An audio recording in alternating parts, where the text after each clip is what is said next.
DSM Podcast Inspirasi Berbagi. Assalamualaikum warahmatullahi wabarakatuh. Sobat Zakat, ketemu lagi kita di DSM Podcast Inspirasi Berbagi. Kali ini kita sudah kedatangan sosok yang sangat luar biasa, sangat inspiratif. Siapa beliau? Tentunya jangan lupa untuk subscribe terlebih dahulu channel YouTube dari Dompet Sosial Madani. Dan juga like, komen, share tentunya ya. Sehingga nanti Sobat Zakat juga memberikan manfaat kepada yang lainnya ya. Siapakah sosok kita satu ini? Kita berikan tepuk tangan untuk Ibu Wiwi.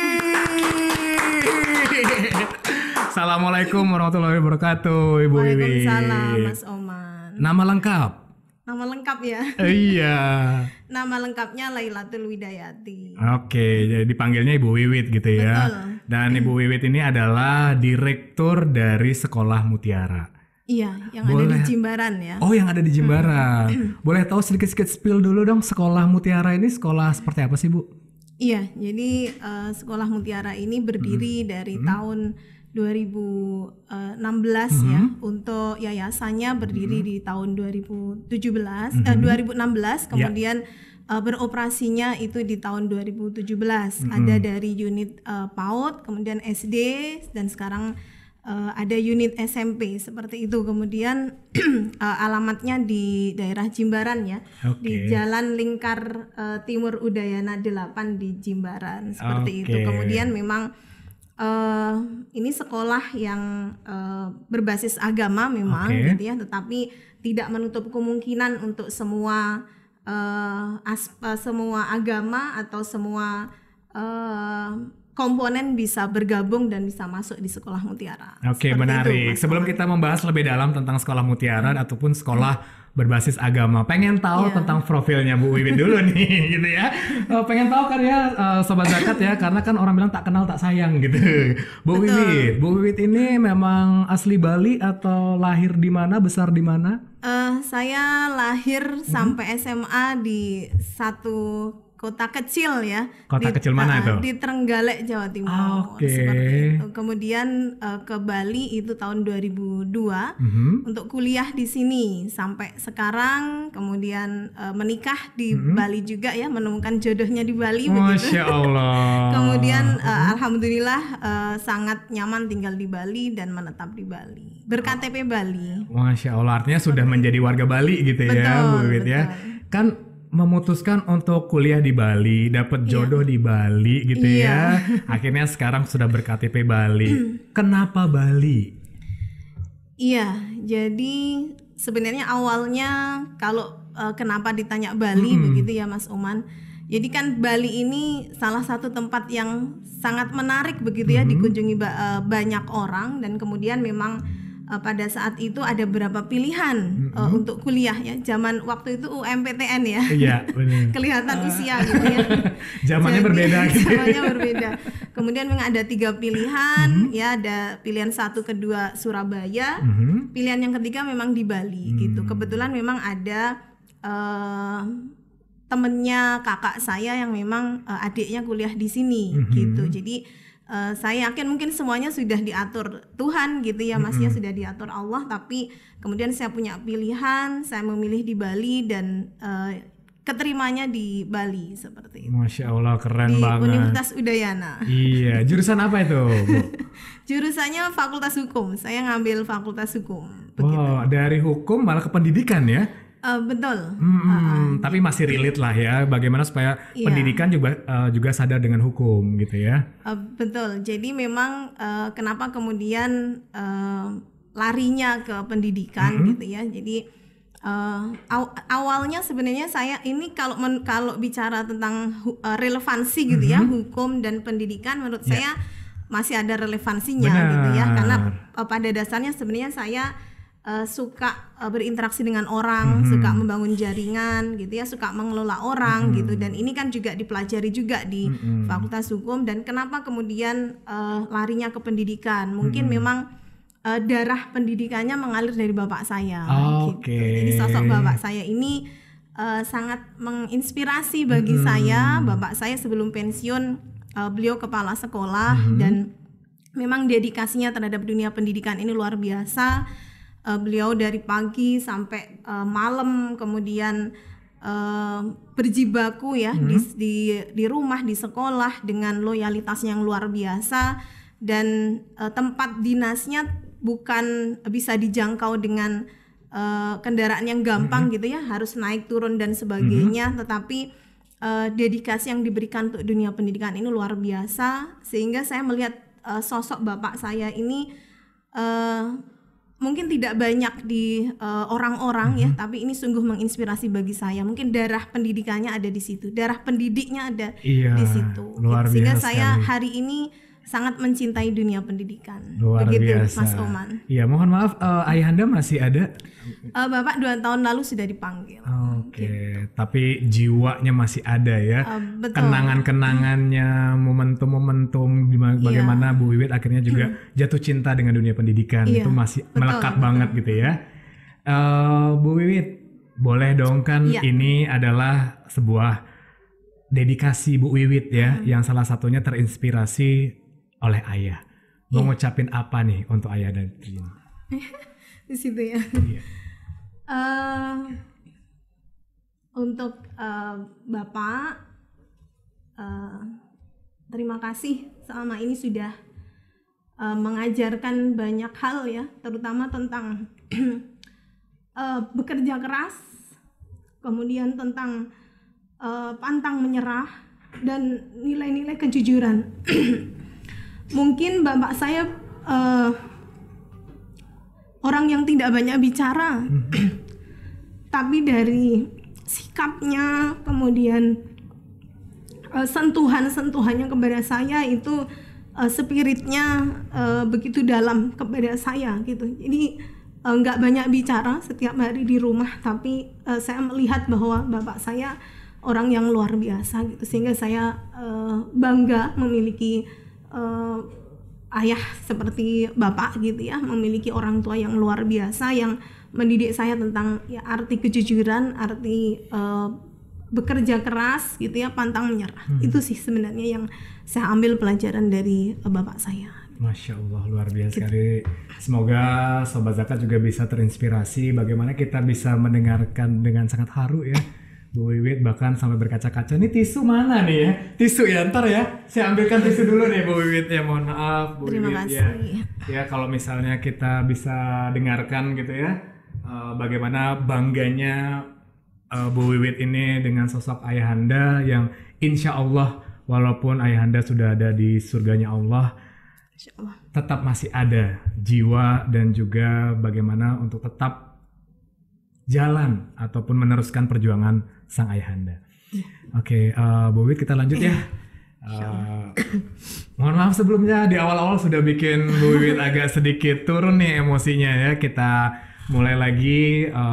Ini kan namanya juga kita menginspirasi, apalagi DSM Podcast ini adalah inspirasi berbagi gitu. Jadi supaya juga Sobat Zakat ini bisa mendapatkan inspirasi dari para narasumber gitu ya. Nah tadi kan ayahanda menjadi contoh yang sangat luar biasa untuk Bu Wiwit gitu ya. Pendidikan S1 di Bali gitu. Bu Wiwit ini kan suka banget lagi ya namanya ngejar pendidikan. Konon S2 juga nih? Alhamdulillah. Sudah lulus? Tahun ini sudah. Masya Allah. Wisuda di Maret ya. Di Maret kemarin. 31 Maret ya, pas Ramadan kemarin. Itu jurusannya? Karena saya sekarang bergelut di pendidikan, jadi saya ambil pendidikan, ambil administrasi pendidikan di Universitas Pendidikan Ganesha. Masya Allah, tepuk tangan dulu dong Sobat Zakat ya, Bu Wiwit ini udah S2 ya, karena bentuk dedikasi yang sangat luar biasa. Memang ini adalah kan kalau kita misalnya di dunia pendidikan jadi kualitas juga ya untuk sekolah kita gitu, apalagi sekolah mutiara nih, pengen tahu lebih dalam kita masuk ke sekolah mutiara. Sekolah mutiara adalah sekolah berbasis agama gitu. Yang seperti apa sih Bu? Ya, kenapa disebut dengan berbasis agama gitu? Iya, jadi kalau kita bicara sebenarnya tidak hanya sekolah mutiara ya, tapi sekolah-sekolah yang ada di Bali khususnya dan di Indonesia pada umumnya sebenarnya kan ada sekolah-sekolah yang memang dia memiliki visi misi tentunya ya, bagaimana kemudian dia bisa mengantarkan generasi-generasi masa depan ini menjadi generasi-generasi yang berkarakter. Nah di situ memang dalam satu lembaga itu kan pasti ada diferensiasi gitu ya. Ada perbedaan-perbedaan yang memang ditawarkan kepada masyarakat, kepada calon wali murid, supaya kemudian memang sekolah ini dalam tanda kutip diminati oleh para wali murid itu ya. Tentunya selain memang kami kan di bawah Diknas begitu, kami di bawah Diknas dan kemudian program-programnya juga pasti mengikuti arahan-arahan Diknas, tetapi kami memiliki program-program kekhususan gitu ya. Ada program-program integrasi yang lain yang kemudian kami tawarkan kepada wali murid tersebut gitu. Jadi memang kami menyebutnya adalah sekolah karakter yang memiliki kekhasan, memiliki pendidikan berintegrasi. Selain kita juga ada pendidikan dari sisi akademis, ya, pendidikan karakternya, kemudian di situ ada pelajaran agamanya gitu ya. Termasuk kalau yang di Islam mungkin ada ngajinya dan sebagainya, itu yang kemudian dikuatkan gitu. Nah, harapannya memang dari situ anak-anak tidak hanya sekedar tumbuh menjadi generasi yang cerdas secara akademis, tapi di situ cerdas secara sosial, cerdas secara spiritual, cerdas secara karakter, karena dalam satu lembaga itu pasti ada value ya, pasti ada nilai-nilai yang dikembangkan gitu di dalam satu lembaga itu. Maka dari itu kita juga punya target, ada kalau di Sekolah Mutiara ada 18 value yang dikembangkan. Wow, 18 gitu ya? 18 value, tetapi bertahap memang gitu. Jadi dalam misalkan kelas SD kelas 1 sampai kelas 6 dia harus mencapai 18 value yang sudah ditargetkan itu gitu. Jadi bertahap. Salah satu value-nya apa ini, Bu? Value-nya ada disiplin, kemudian cakap literasi, kemudian jujur, mandiri, tanggung jawab gitu, macam kepemimpinan, skill komunikasi, cinta tanah air gitu, jiwa nasionalisme ada di situ, ada tentang leadership dan sebagainya gitu. Ada 18. Keren banget gitu. ya. Jadi buat sobat zakat ini sangat dibutuhkan ya, karena sekarang bicara tentang anak muda apalagi melewati masa pandemik nih. Betul, ya, anak-anak yang rebahan gitu, yang sosialnya kurang ya gitu.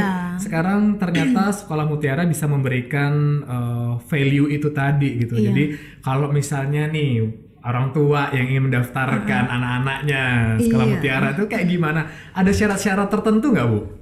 Iya, jadi sobat zakat ya. Jadi kalau sekarang ini masih dibuka untuk pendaftaran di Sekolah Mutiara, tinggal bisa daftar online ya, jadi melalui websitenya Sekolah Mutiara, di situ tinggal ngeklik saja ada pendaftaran online-nya seperti itu. Jadi masih ada beberapa kuota yang tersisa, tapi memang masih terbatas, sangat terbatas kuotanya gitu. Jadi tinggal beberapa seat lagi. Wow, padahal belum dibuka kelasnya, tapi udah yang daftar banyak banget ya. Sudah pendaftarannya sudah dibuka. Iya, gitu, pendaftaran maksudnya kelasnya kan masih belum kan nanti ya, tapi ternyata memang animonya sangat luar biasa banyak gitu. Mudah-mudahan terus bisa memberikan yang terbaik untuk wali murid begitu ya, untuk ayah bunda dan juga untuk masyarakat di sekitar.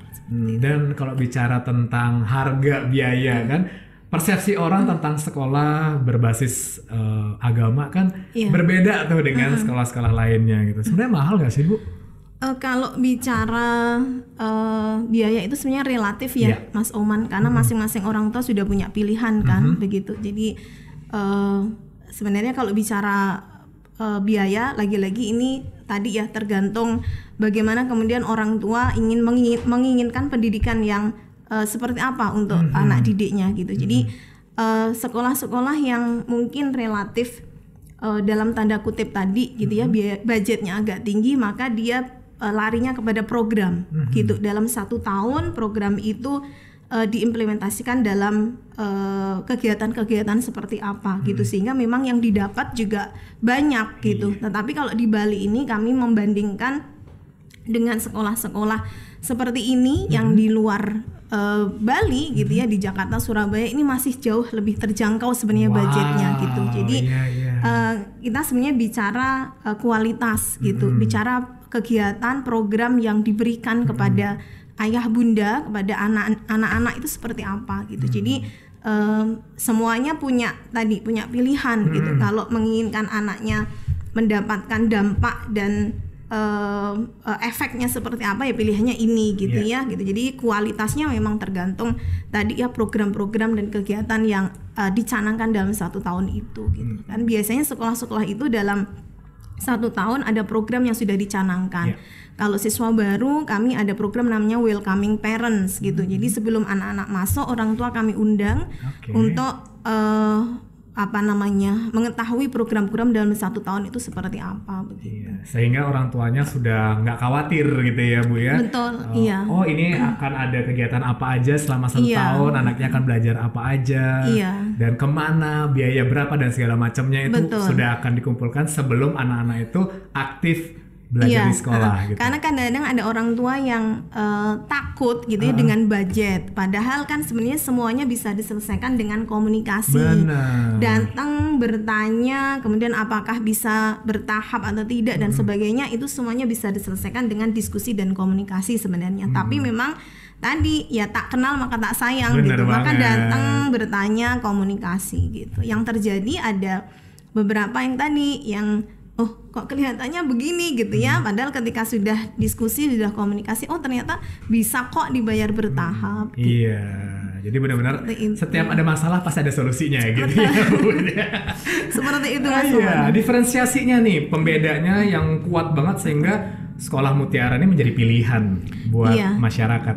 Untuk program-program yang menurut kami itu unggulan atau outstanding ya untuk di Sekolah Mutiara. Jadi di awal kami beroperasi di tahun 2017 ya. Jadi satu-satunya sekolah di Bali mungkin yang ada program tidur siang untuk anak SD gitu. Jadi kami ada waktu 30 menit untuk anak-anak tidur siang, dan itu memang saya perhatikan anak-anak itu bisa sampai ngorok-ngorok ya tidurnya gitu. Saking capeknya. Tapi akhir-akhir ini memang anak-anak tidak banyak tidurnya, makanya kan anak-anak harus bawa bantal dari rumah gitu ya.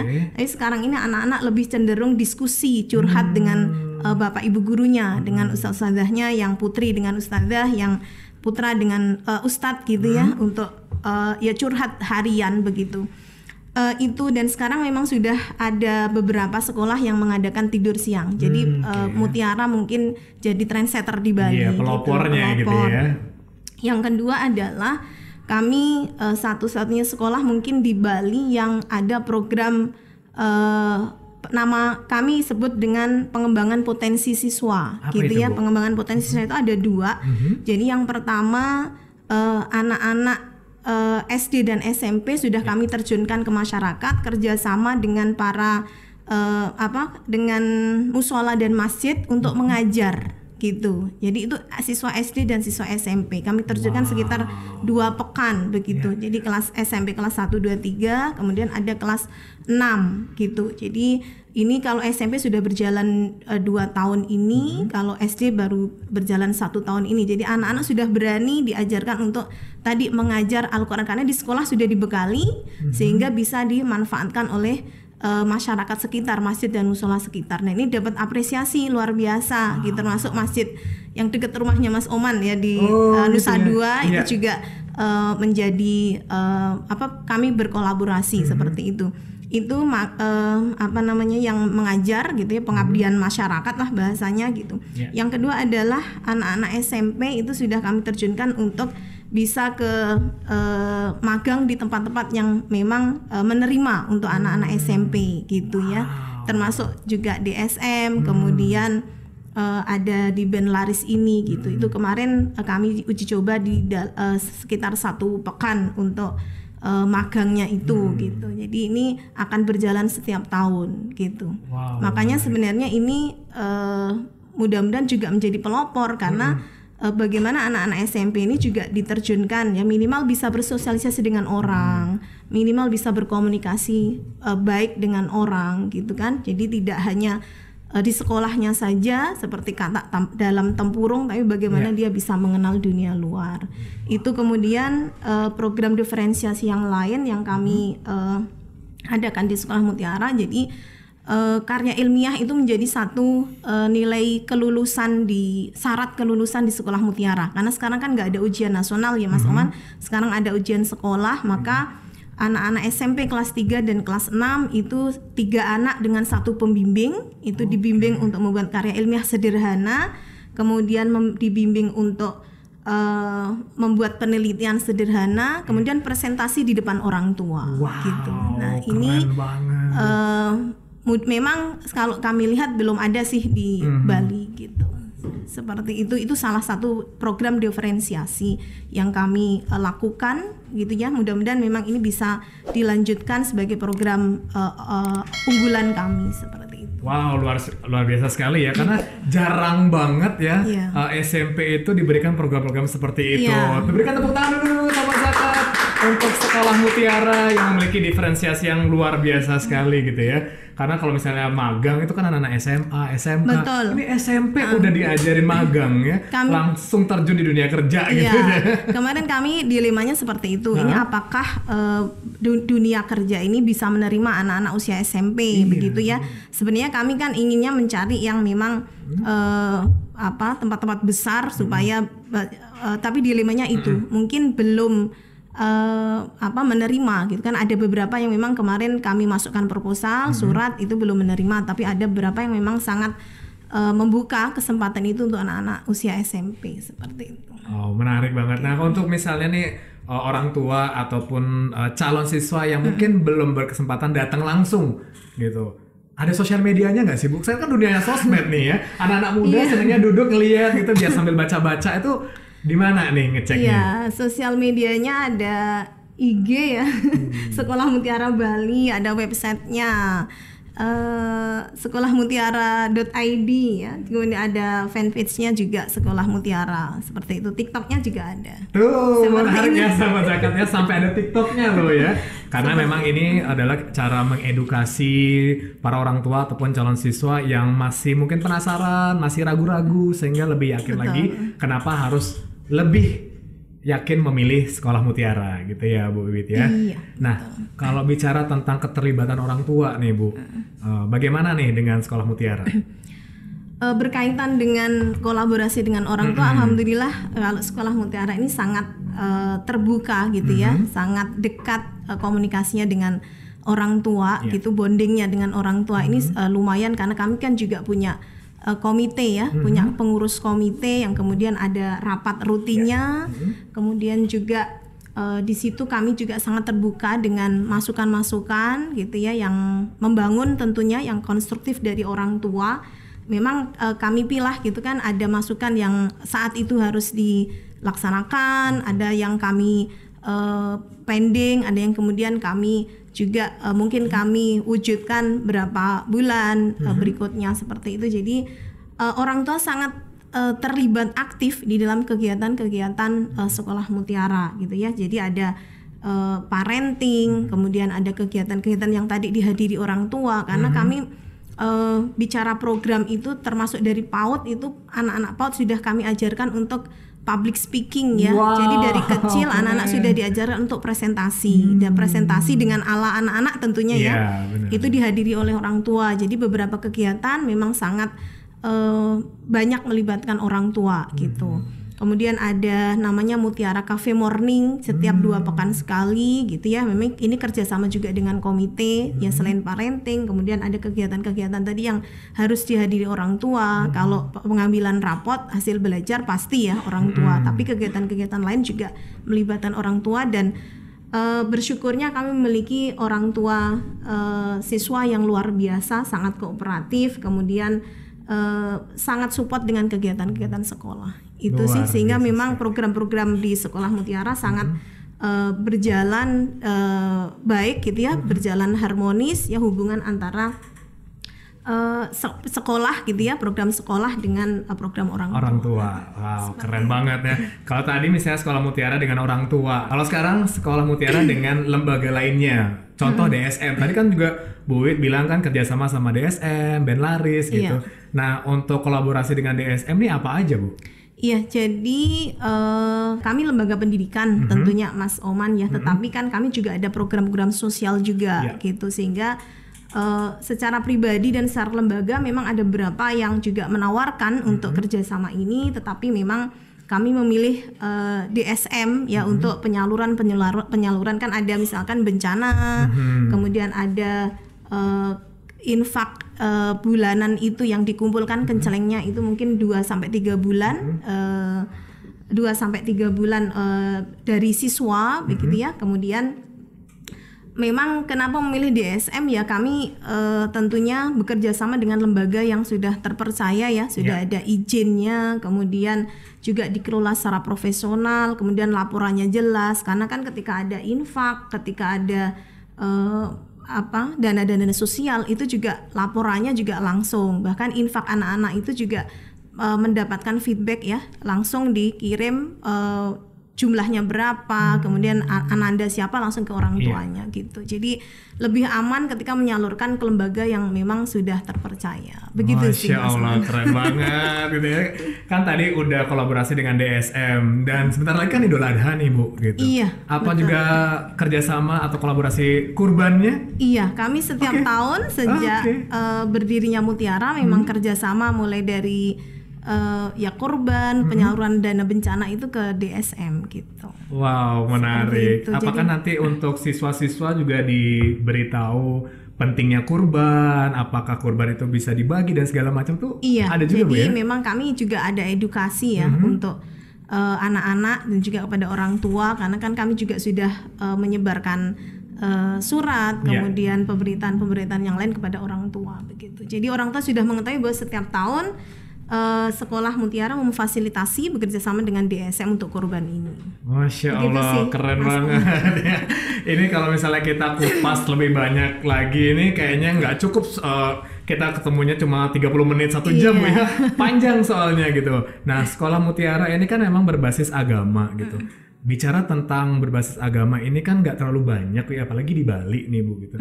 Nah, apa punya langkah-langkah supaya tetap bisa bertahan dan juga ada suatu perencanaan supaya tetap bisa terus berkembang nih Sekolah Mutiara ataupun sekolah yang berbasis agama?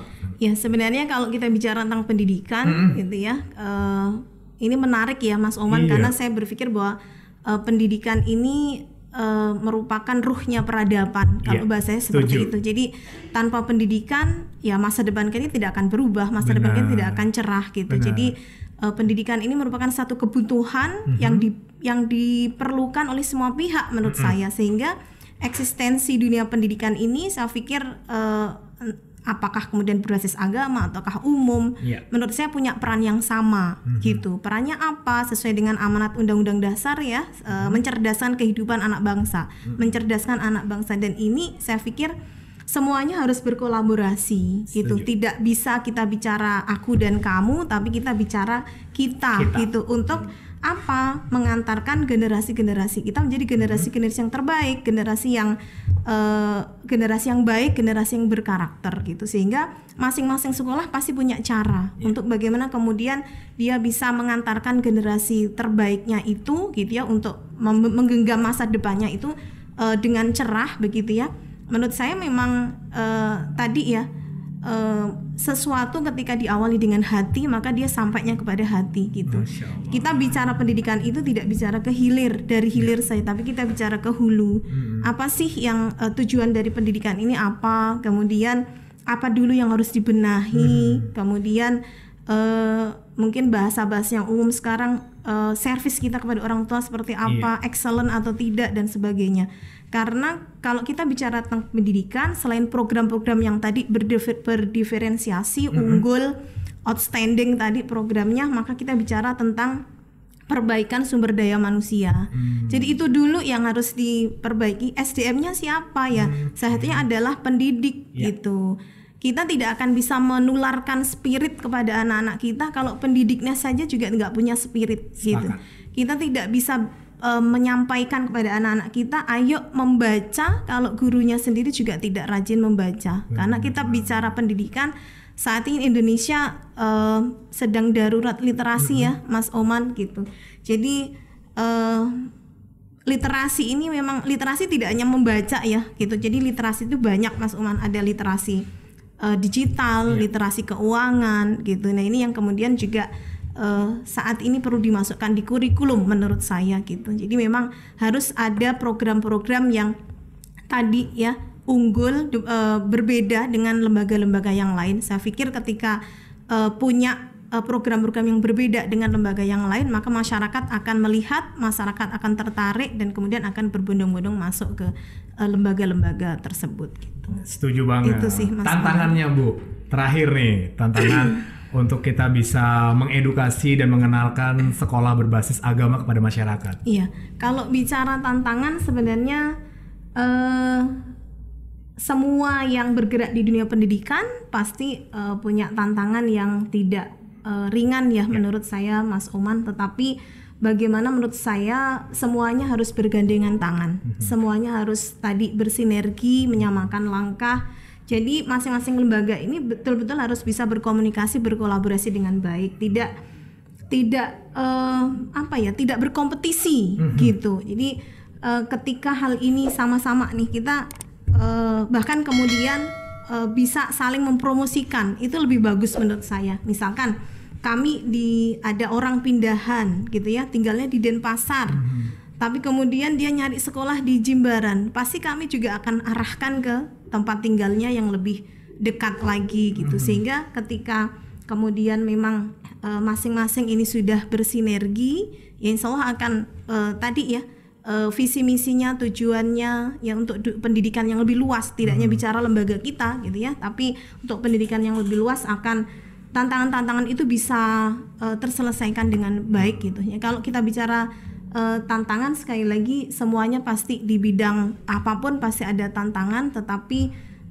kita menyadari gitu ya, kita sadar dan kita mengetahui bahwa hal itu akan bisa dituntaskan ketika masing-masing bisa berkolaborasi, menyamakan visi misi untuk pendidikan lebih luas gitu. Masya Allah, keren banget Gitu Bu sih, Wiwi. Mas Tepuk Oman. tangan dulu dong Sobat Zakat ya. Tadi kita sudah mengupas beberapa hal mengenai sekolah berbasis agama, yang dimana Bu Wiwi ini sebagai direktur dari Sekolah Mutiara.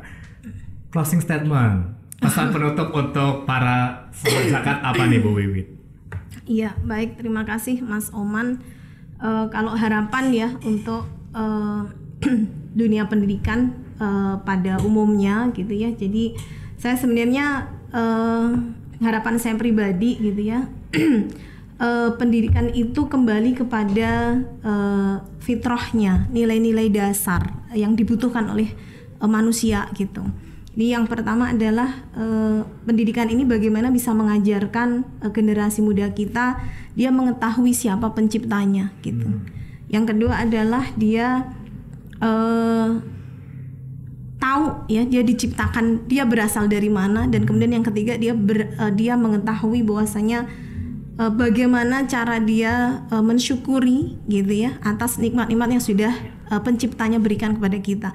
Ketika kemudian ini sudah terinternalisasi dalam diri generasi muda kita gitu ya, maka hal-hal yang lain itu akan bisa dicapai dengan baik gitu ya, karena kebutuhan dasar manusia sesungguhnya adalah nilai-nilai dasar keimanan itu gitu. Jadi kalau itu sudah tuntas, maka kemudian kami punya 18 value tadi itu akan bisa tercapai dengan baik gitu. Karena saya melihat bahwa kondisi ini sudah mulai luntur di generasi muda kita gitu. Nah, ketika nilai itu diterapkan, karena kan fitrah based education itu ada banyak ya. Jadi ada nilai keimanan, ada juga nilai bakat gitu ya, ada fitrah bakat, ada fitrah belajar dan sebagainya. Nah, ini harus dikembangkan, diberikan kesempatan kepada anak untuk bisa mencapai ini semua gitu. Itu yang pertama ya. Yang kedua adalah saat ini kita memang memerlukan kurikulum yang bicara tentang leadership gitu, karena krisis kepemimpinan mungkin yang kita hadapi saat ini, kemudian krisis narasi ya. Jadi bagaimana program-program itu harus mengarah kepada anak-anak ini ketika keluar dia harus memiliki jiwa kepemimpinan yang bagus, jiwa leadership yang bagus.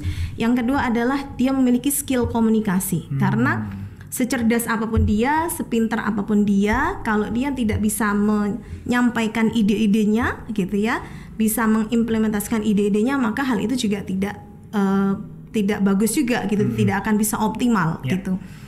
Itu ya, jadi skill komunikasi. Yang ketiga adalah kemampuan literasi gitu. Yang tadi sudah saya sampaikan bahwa Indonesia ini kan darurat literasi. Yang kemudian lembaga-lembaga survei internasional juga sudah menyampaikan ya bahwasanya Indonesia ini sedang berada di kondisi tidak baik-baik saja ketika bicara tentang literasi, apalagi literasi di kalangan anak muda gitu. Jadi minat bacanya mungkin suka ya, minat baca WA, baca sosial media, tapi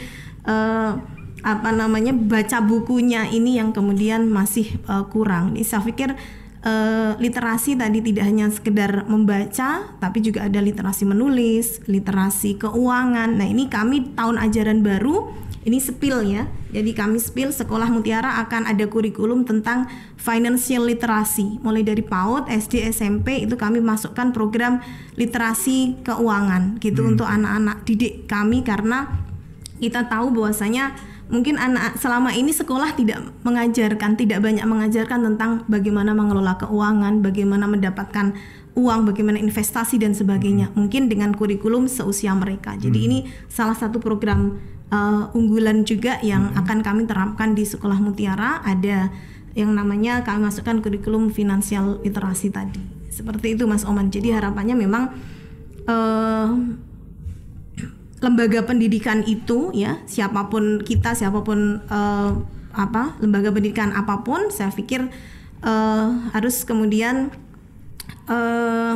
bisa ya untuk mengantarkan generasi mudanya atau peserta didiknya tidak hanya cerdas secara tadi akademis, kan selama ini mungkin pendidikan yang konvensional itu misalnya akademis, tetapi kita yakin bahwa anak-anak kita memiliki banyak kecerdasan, masing-masing memiliki kecerdasan yang berbeda-beda, sehingga kita tidak bisa membandingkan satu dengan yang lain gitu. Jadi lembaga pendidikan ini memberikan kesempatan kepada anak-anaknya untuk mengeksplorasi minat bakatnya, kemudian juga menghasilkan anak-anak yang tidak cerdas akademis saja, tapi cerdas secara spiritual, emosional gitu ya, sosial dan sebagainya. Seperti itu Mas Oman. Masya Allah, kita berikan tepuk tangan sahabat zakat untuk Ibu Wiwit.